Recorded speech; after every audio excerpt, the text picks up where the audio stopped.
mustn't be any faulty liberty.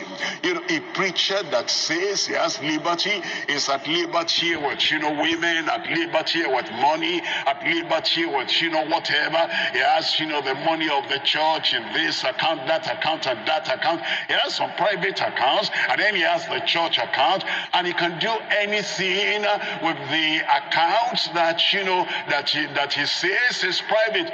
That's not love for God. It's the person who is claiming liberty, faulty liberty, with a forward lifestyle. It tells us in Galatians chapter 5, and we're looking at verse 13. Galatians chapter 5, we're looking at verse 13. It says, "For brethren, ye have been called unto liberty. Only use not your liberty for an occasion to the flesh.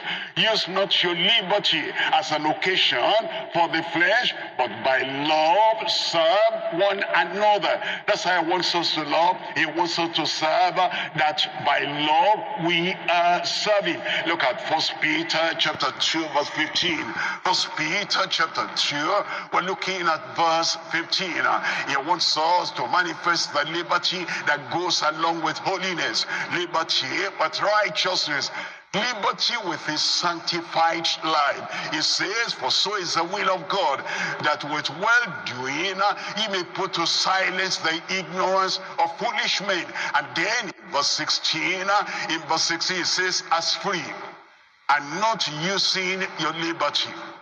As free, and not using your liberty, not misusing your liberty as a cloak of maliciousness, but as the servants of God. In 2 Peter chapter 2, reading from verse 19.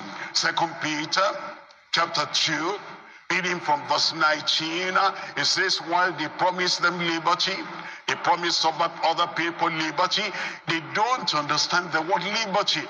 Liberty in the Christian sense is freedom from sin, freedom from evil, freedom from iniquity, freedom to do well, not freedom to do evil. While they promise them liberty, they themselves are the servants of corruption, of whom a man is overcome.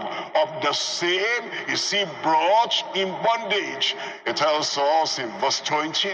In verse 20 it says, "For if after they have escaped the pollutions of the world through the knowledge of the Lord and Savior Jesus Christ," when you come to know the Savior, you escape the pollutions of the world.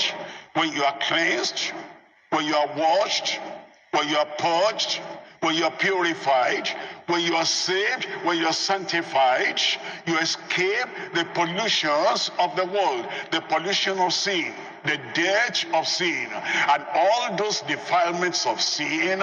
You are totally separated from them. You are righteous, you are holy, and you are pure.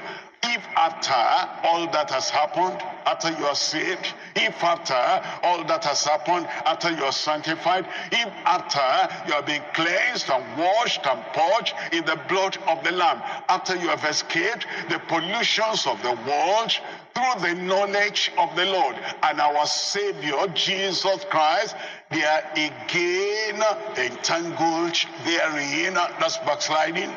They again entangled therein. That's falling from grace. They again entangled therein. Entangled. They are roped into that defilement, and they are immersed into that defilement, and they are now overcome by that pollution. If they are again entangled therein and overcome, the latter end is worse with them than the beginning. The Lord is telling us we must not have faulty liberty with forward lifestyle.